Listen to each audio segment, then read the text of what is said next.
Hey guys, welcome back. I've noticed lately that Mercedes doesn't really change their designs all that too much when they go to the next generation of cars. Like from the side here, this kind of looks like the old C-Class.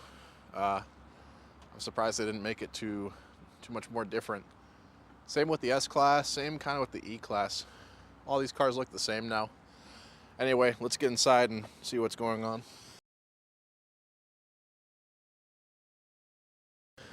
One thing that I'd like to point out before we get in is I think that these wheels are butt ugly. They're supposed to be sporty AMG wheels, as you can see, but I don't know, there's just too much. I don't know, there's just too much here. It almost looks like a wheel like on an electric car or something, like it's supposed to be like flat to preserve like the energy or whatever. I don't know, these wheels are honestly some of the worst wheels I've seen on a new car as of this year.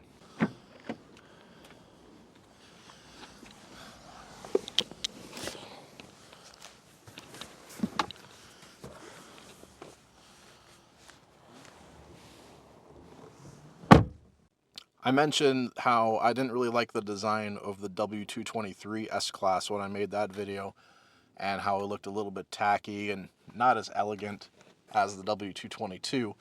Well, in this C-Class, it has the same basic design as the W223, but for some reason, I think it works a lot better in this car. You know, with the big screen kind of in the center like that, with the vents. I don't know. I feel like it works in here and it doesn't work in the S-Class. Just my opinion. Let me know what you think. Well, let's test this thing out.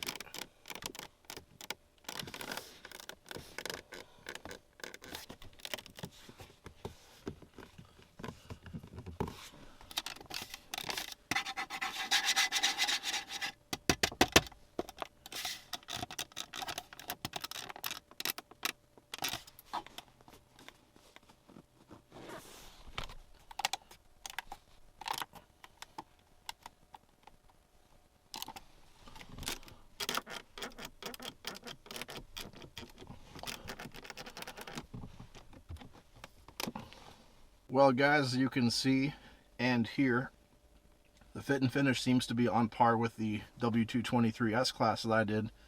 And by that, I mean absolutely perfect.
And now for the button test.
And now for the final button.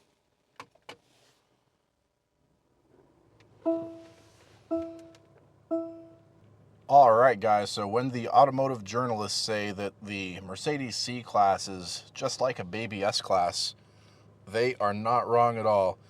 The S-Class is a giant turd, and this is like a fun-sized turd. No, but seriously, everything in this car pretty much squeaked. There was only one really solid area that I can actually commend. Like, I'm not even trying to be funny. This was actually really good. Was the window controls area right here. This didn't really squeak at all. This is a pretty solidly made piece. I just really wish the rest of the interior was like that, but pretty much everywhere had moderate squeaks, even a couple severe ones. I mean, you heard it yourself. It's just very flimsily put together, and you know, you can't make the argument, oh, the car is supposed to do that because the materials are supposed to flex in case of a crash or something. No, how come some other new cars get it right and they don't squeak? Are those cars not safe in a crash? Like, come on. The argument kind of falls apart at that point. This car is just poorly constructed. It is what it is. People just cope so damn hard. I'm going to give this the same score as the S-Class, and that would have been a 5 out of 10. Kind of sucks. Materials ain't much better, so let's talk about it, folks. I don't know if it has to do with this car's trim or packaging or whatever, but if I'm not mistaken, this is actually real stitched leather on the dash and the upper part of the door here. You know, not the absolute most supple leather, but I think it is still real leather. Not bad, actually, for a C-Class. And then it's definitely the MB Tex lower. You can very clearly feel the difference between these two materials. The MB Tex is not as nice, but you don't get MB Tex everywhere. These lower parts, like by your knees and the glove box and lower, that is hard, crappy plastic. I'm kind of surprised to see that in a C-Class, honestly. I know it's a C-Class, it's not the highest one, but this car is still $58,000. I would have liked to have seen a bit more soft touch vinyl. The main trim in this car is, in my opinion, fucking hideous. I don't like it. It's this plastic that has this sort of diamond pattern in it, but then when you actually try to touch the diamond pattern, you know, this whole surface area is pretty much smooth. You can't really feel this diamond texture at all. So it's like, what's the point of even putting it here? I much rather would have had some wood or something. Although it still beats black piano veneer. The seats are MB Tex as usual. You're getting close to $60,000 for a new Mercedes, and you still don't get leather seats. The headliner is cloth, but the sun visor is not. It is plastic, just like any other mass-produced Mercedes of this era. And then the buttons in switchgear are pretty much the same as the W223 S-Class I did. I mean, some of it does look and feel good. Like I said, I'm not going to completely shit on this interior's design. Everything looks really nice. The bright work is looking pretty good and stuff. It's a nice looking interior. It works for me, design-wise. But when you start actually touching some stuff that you think is metal, it's not really metal. All this kind of bright work here, this is just plastic that's, you know, painted to look like metal. But then the last C-Class had that too. Some things are right, you know, they do knurling on some stuff. It's just plastic, but it does look and feel pretty nice.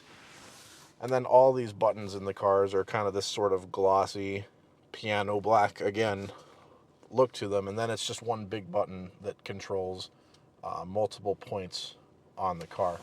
I do like the air vents in this car. They make a nice satisfying little click when you go up and down, but then the last C-Class did that too, and I like their design a little bit more. I honestly was close to giving this car a 7 out of 10 for materials because I kind of like the leather dash. They didn't have to do that in the C-Class, but then the lower parts of the car are hard, crappy plastic. They couldn't even bother to give us some soft touch vinyl, so the material score is going to be 6 out of 10. So there you guys have it.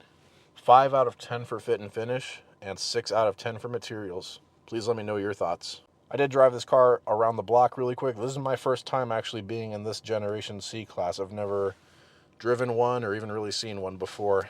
And I gotta tell you, it's pretty mediocre.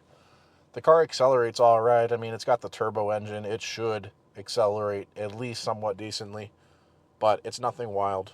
The handling and the overall driving experience, like the smoothness of the car and how it takes bumps and stuff like that, honestly, is kind of average. Although this ride is a bit harsh. I can't lie to you. Over some of these bumps, this is a little bit harsh. Even in the comfort mode, I was driving in comfort mode, and to me, this ride was more harsh than a new Honda Accord, and that is saying a lot. For $60,000, the driving experience to me just is not good enough. For that much money, you could get a certified pre-owned S-Class, and for that much money, I'd rather have neither, but if I had to choose between one, I'd get the S-Class. That rides and handles way better than this. But yeah, this car does not seem very smooth or refined on the road to me, and personally, I would not buy it. Let me know what you guys think. Thanks for watching. I'll catch you next time.